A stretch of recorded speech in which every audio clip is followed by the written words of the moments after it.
C'est qu'en matière d'amour, il n'y a pas d'amour impossible. Et c'est ça qui me plaît, moi. C'est ça qui me plaît. Alors moi, je voulais vous parler de Margaret. Margaret, elle vit aux États-Unis dans le Connecticut. Margaret, elle est atteinte de dystrophie musculaire. En fait, c'est une maladie génétique qui fait que, en fait, ses muscles, se diminuent de volume au fur et à mesure que le temps avance. Et au bout d'un moment, bien sûr, elle se retrouve en fauteuil roulant et elle se retrouve dans un service à l'hôpital en même temps que Chris.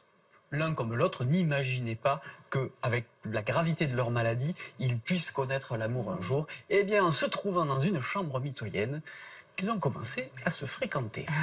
Tu viens le fréquenter, Mais non, mais c'est plein d'espoir, ça. Mais oui, c'est ça. Ils ont commencé à partager des repas ensemble.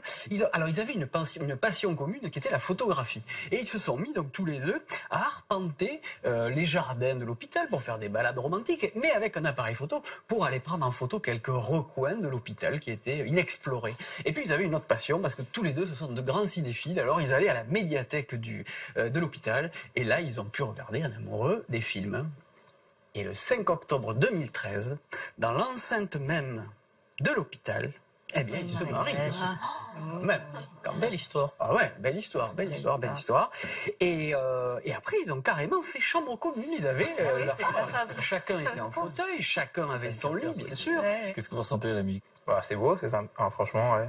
On peut pas, après ça, j'aimerais ça me faire bondir sur moi aussi, quoi. Voilà, la souffrance... C'est cette phrase que citait tout à l'heure Mathilde, qui disait c'est dur à formuler pour elle.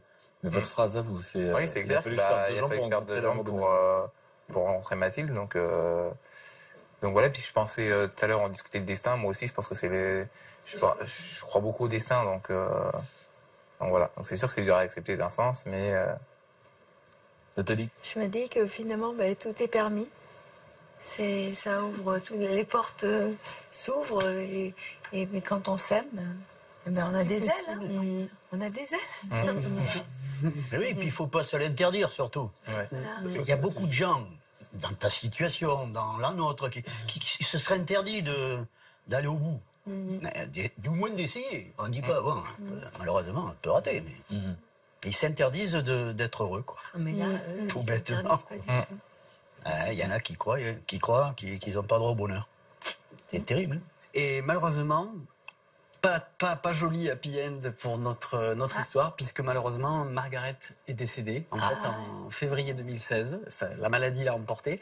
Mais je garde quand même, et c'est ce que veut garder Chris, son mari, comme image, c'est que justement, leur amour était plus fort que la maladie. Quand on lui posait la question dans le documentaire, mais quel regard vous portez sur la maladie? Vous espérez un jour que ça aille mieux? Et elle disait, mais moi je m'en fiche, moi. Moi j'ai Chris dans ma vie.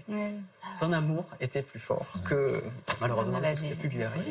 Bon, tu nous as fait un coup quand même. Oui, mais je pouvais pas vous le cacher non plus.